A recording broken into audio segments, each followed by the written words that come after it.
আইনের মধ্য থেকে একখানা বাচ্চা যার নাম হলো আব্দু ওবাইদুল্লাহ। বাচ্চাটার বয়স আনুমানিক 8 বছর। কোরআন পড়তে পড়তে হঠাৎ পেছনে উল্টে পড়ে একেবারে অজ্ঞান, অচেতন হয়ে বেড়েছে, হুঁশ হারিয়ে গেছে, চেতনা নেই। মাদ্রাসার প্রধান শিক্ষক আর 2-4 জন বাচ্চা ধরলো, মাথায় পানি ডাললো, হুঁশ ফেরার পরে তাকে বলছে কি ব্যাপার। ঠিক সেই সময় ছোট্ট বাচ্চা ওবাইদুল্লাহ বলতে শুরু করে যে হুজুর কি বলবো, মাথার পেছন দিকটা প্রচন্ড যন্ত্রণা হঠাৎ করে, মনে হয় আর বাঁচবো না, মরে যাবো। ঠিক সেই সময় তাকে সান্ত্বনা দিচ্ছে, বেটা চিন্তা করিস না, আল্লাহ রোগ দিয়েছে, ঔষধ আছে, চিন্তা করতে হবে না। কিছুক্ষণ পরে সেই বাচ্চাকে সকালবেলা ডাক্তার ডাকার পর তাকে যখন প্রাথমিক চিকিৎসা দেওয়া হয়েছে কিন্তু মাথার ব্যথা সারে না, দিয়ে চলে যাওয়া হলো ক্লিনিকে। ক্লিনিকে নিয়ে যাওয়ার পর মাথার সিটি স্ক্যান করানো হলো। কয়েক ঘন্টা পর যখন রিপোর্ট এসেছে, বিকেলবেলা রিপোর্ট দেওয়ার পর ডাক্তার তখন মাদ্রাসার প্রধান শিক্ষক মাহমুদুল্লাহকে ডেকে বলে হুজুর বলবো কি, আপনার বাচ্চার মাদ্রাসার ছোট্ট বাচ্চার মাথায় ব্রেন টিউমার ধরা পড়েছে, ইমিডিয়েট অপারেশন না হলে বাচ্চা মরে যেতে পারে যে কোনো মুহূর্তে। আমার বন্ধুরা ফোন দেওয়া হয়েছে মাদ্রাসার পক্ষ থেকে তার বাবাকে, বাবা রিক্সা চালায়, বলে ভাই একটু মাদ্রাসায় আসতে, বলে কেন, বলে আপনার বাচ্চা অসুস্থ এসেছে। আসার পরে তখন তার বাবাকে বলছে মনটা শক্ত করুন, বলে কেন, বলে কিছু বলবো, মনটা একটু শক্ত করুন। মাদ্রাসার প্রধান শিক্ষক তখন ডেকে বলে আপনার বাচ্চার মাথায় ব্রেন টিউমার ধরা পড়েছে, তাড়াতাড়ি কোনো অপারেশন না করলে যে কোনো মুহূর্তে মারা যেতে পারে। বলে হুজুর কত টাকা লাগতে পারে, বলে আমি মানুষকে জিজ্ঞেস করেছি, ডাক্তারের সঙ্গে পরামর্শ করলাম, আনুমানিক 1 লক্ষ টাকা লাগবে।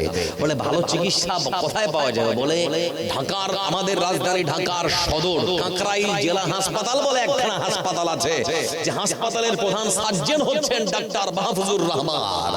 আপনারা খালি ইউটিউবে গিয়ে লিখুন যে বিনা পয়সায় ব্রেন টিউমার অপারেশন, দেখবেন অসংখ্য ভিডিও চলে এসেছে, অবাক হয়ে যাবে যে আজকেও যে মানুষ কোরআনকে ভালোবাসে তার প্রমাণ। আমার বন্ধুরা ঠিক সেই সময় তার বাবা বাড়িতে যাওয়ার পর স্ত্রীকে পুরো বর্ণনা দেওয়ার পর মা সন্তানের জীবন বাঁচানোর জন্য গলার, কানের, নাকের, হাতের যা ছিল বিক্রি করেছে 50,000 টাকা নিয়ে এসে মাদ্রাসার প্রধান শিক্ষককে ডেকে বলে হুজুর আর তো পারলাম না, এই ঋণ টাকা দিয়েছে।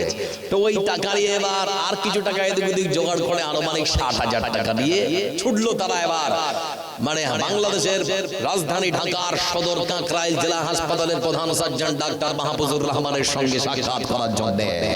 ডাক্তার মাহফুজুর রহমানের চেম্বারে যখন তারা প্রবেশ করল, রিপোর্ট দেখার পর ডাক্তার মাহফুজুর রহমান তিনি তখন বলতে শুরু করেছে, আরে তো মারাত্মক, যে কোনো মুহূর্তে বাচ্চা মারা যেতে পারে, ইমিডিয়েট অপারেশন করতে হবে। আমার বন্ধুরা ডিসেম্বর মাসের শেষ দিন, রাত আনুমানিক তখন 11:30। আমার বন্ধুরা আধা ঘন্টা পার হলে পরে সারা বিশ্ব নববর্ষ পালন করার জন্য ডিজে বাজাবে, গান করবে, নাচ করবে, কেউ মদ্যপান করবে, কত খুশি, কত আহ্লাদ। ঠিক সেই সময় একখানা কোরআনের পাখি, বয়স আনুমানিক 8 বছর, ছোট্ট কোরআনের পাখিটাকে তখন অপারেশন থিয়েটারে অপারেশন করার জন্য ঢোকানো হচ্ছে। মাথায় ব্রেন টিউমার অপারেশন হবে। ওটি অপারেশন থিয়েটারে ঢোকানোর পর দীর্ঘ পরে 1 ঘন্টা ধরে 45 মিনিট ধরে তার টিউমারের অপারেশন চললো। আমার বন্ধুরা অপারেশন যখন সাকসেস, 12:15 মিনিটে ডাক্তার মাহফুজুর রহমান তিনি যখন ওটি থেকে বেরিয়ে আসলেন, বেরিয়ে আসার পর দেখছেন কেউ নেই, ওইদিকে একজন দুজন পুরুষ আর একদিকে একজন মেয়ে লোক। তো বলছেন কে তোমরা, বলে আমরা গার্জিয়ান। বলে বাচ্চার গার্জিয়ান তোমরা, বলে হ্যাঁ। বলে এরকম দৃশ্য তো কখনো দেখিনি। সমস্ত বাচ্চার গার্জিয়ান চাতক পাখির মতো করে তারা অপেক্ষা করে, আমরা ডাক্তার বেরোবো, খালি শুনবে অপারেশন কি সাকসেস হয়েছে, তো আপনারা এত দূরে কেন গো, বাচ্চাকে ভালোবাসেন না? তো মা ওদিক থেকে কাঁদছে, একদিক থেকে বাবার মন খারাপ, আরেক দিক থেকে শিক্ষক তখন ডাক্তারের সঙ্গে কথা বলছে, না স্যার সেরকম কোনো ব্যাপার নেই। রাত্রিবেলা তখন ডাক্তার বলে ভাই তাড়াতাড়ি করে টাকা যা দেওয়ার পেড করুন। বলে কত?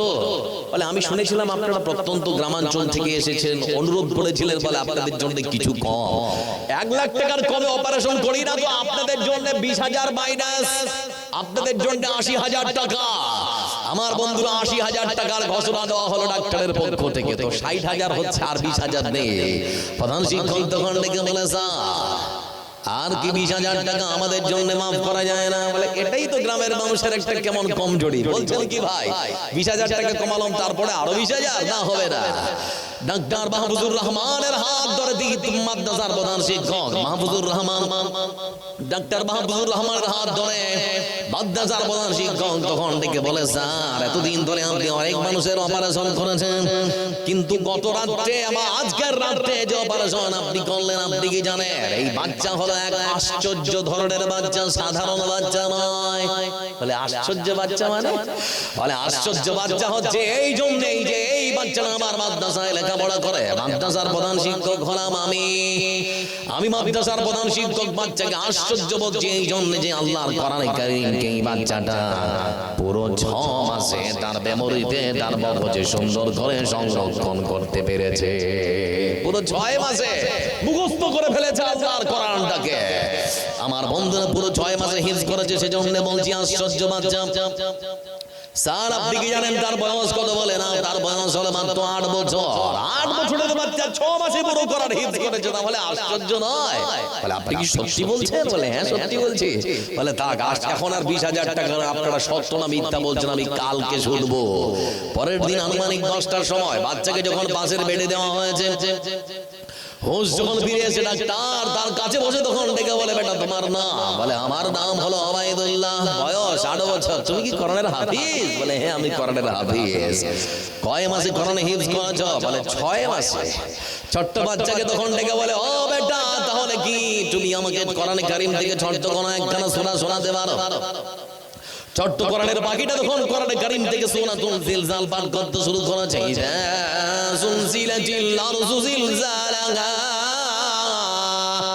ওয়া আখরাজাতিল আরযু আথকালাহা। সুমধুর কণ্ঠে কোরআনের তেলাওয়াত শুনতে শুনতে ডাক্তারের চোখ থেকে অজান্তে কখন যে ঝরঝর করে পানি পড়তে শুরু করেছে, ডাক্তার নিজেও জানতে পারেনি। তেলাওয়াত যখন শেষ, ডাক্তারের দিকে তাকায় আর বলে, ডাক্তার বাবু শুনতে চাইলেন কোরআন, শোনালাম কোরআন, কিন্তু কি ব্যাপার কাঁদছেন কেন? আমি তো আপনাকে গাল বন্ধ করিনি। ছোট্ট কোরআনের বাকির দিকে তখন তাকিয়ে ডাক্তার মাহফুজুর রহমান তখন বলতে শুরু করেছে, বেটা কি বলবো, সারা জীবন শুধুমাত্র টাকা টাকার টাকার পেছনে ছুটেছি। বয়সটা আনুমানিক 52 থেকে 53 বছর হয়ে গেল, এখনো পর্যন্ত কোরআন হিফজ করা তো দূরের কথা, পুরো কোরআন মুখস্থ করা তো দূরের কথা, এখনো পর্যন্ত কোরআনটা সুন্দর করে পড়তেও শিখলাম না। মনের মধ্যে দুর্বলতা প্রকাশ পেয়েছে। ও বেটা বলতে যাচ্ছি তোমাকে, আমি রেখে শুনেছি যারা কোরআনের হাফিজ হয় মহান সত্য আল্লাহ রাব্বুল আলামিনের পক্ষ থেকে হাসরের ময়দানে তাদেরকে বিশেষ কিছু ক্ষমতা দেওয়া হয়, তাদেরকে নানান রকম ক্ষমতা দেওয়া হয়। তাদের পরিবারের পক্ষ থেকে না জানি কোন মানুষকে সুপারিশ করার জন্য আল্লাহর পক্ষ থেকে যদি তোমাকে অনুমতি সেরকম কোন দেওয়া হয়, বলতে যাচ্ছি বেটা, ও বেটা হাসরের ময়দানে এই ডাক্তারের নামটাকে একবার আল্লাহর কাছে উচ্চারণ করবে। ছোট্ট বাচ্চা কথা শুনে তখন বলছে, স্যার সত্যি যদি সেরকম কোন আল্লাহর পক্ষ থেকে আমি ক্ষমতা পাই, অবশ্যই আল্লাহর কাছে আপনার নামটা সুপারিশ করব। আল্লাহর কাছে আপনার নামটা একটা বার হলো আমি আল্লাহর কাছে সুপারিশ করব। শোনার সঙ্গে সঙ্গে ডাক্তার তখন কেঁদে চিৎকার মেরে বলে, ও বেটা জীবনটা ধন্য হয়ে গেছে, চাওয়া পাওয়ার আর কিছু নেই। পাশেই বসা তার বাবার হাতটা ধরে তখন বলে, ও ভাই আমার, আপনার কাছে রাখতে চেয়েছিলাম পুরো টাকা, আপনারা দিয়েছিলেন 60, বাকি ছিল 20।